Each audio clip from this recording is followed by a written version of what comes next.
le Valais et le fendant valaisan, hein, si vous le voulez bien, Xavier.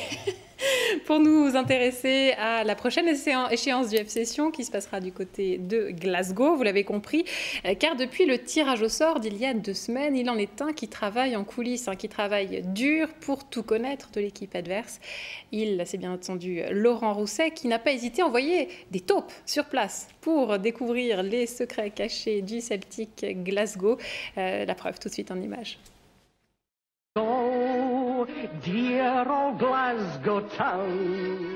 Le Celtic Glasgow a été fondé en 1887 et n'a jamais quitté la première division écossaise. C'est l'un des plus vieux clubs du monde que le FC Sion affrontera en Europa League. Les Boys ont même remporté la Coupe d'Europe des clubs champions en 1967. Les Lions de Lisbonne avaient battu l'Inter de Milan.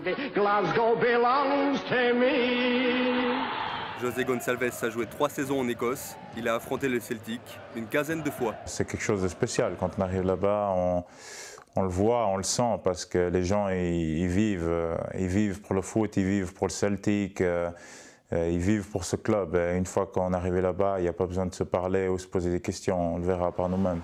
C'est plus, on cherche beaucoup la pointe, qui est l'attaquant, le grand attaquant, pour qu'il puisse garder le ballon et qu'il puisse redistribuer sur les milieux de terrain, qui cherche en profondeur. Kick and rush, mais je dirais que le kick and rush, ça a déjà passé depuis plusieurs années. Je pense que les équipes anglaises, maintenant, elles ont beaucoup de qualité, parce qu'il y a beaucoup de joueurs européens où ils jouent très physique, ça c'est sûr. De jeu, ils sont très physiques, ils sont très honnêtes, ils sont très engagés.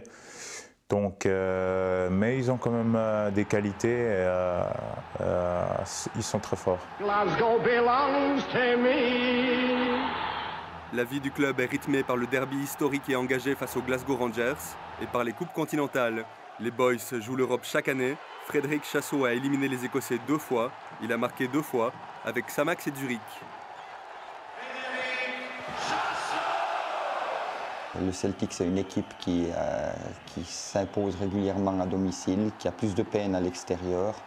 Je dis c'est dans une telle atmosphère, devant un public, un stade qui est vert et blanc dans la totalité, où chaque supporter a un maillot du club dans le stade, ce qui m'avait assez impressionné. 60 000 spectateurs qui poussent leur équipe, qui acclament sur chaque duel gagné, sur chaque remise en touche effectuée par leur équipe, une atmosphère qui est phénoménale.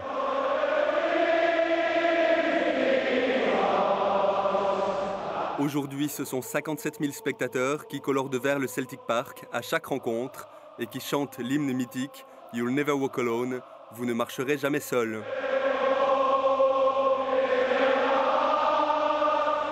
Sur le terrain, un jeu moderne et physique, un mélange de kick and rush britannique et de jeu court continental que Laurent Rousset a analysé ces derniers jours.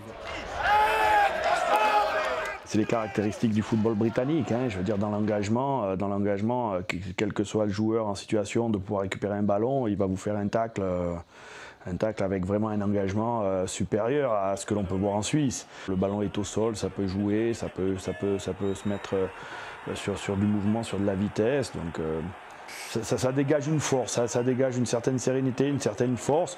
Pas forcément avec un football très léger et je dirais avec du génie, mais une équipe qui possède son football, qui va de l'avant, qui utilise beaucoup la frappe de balle.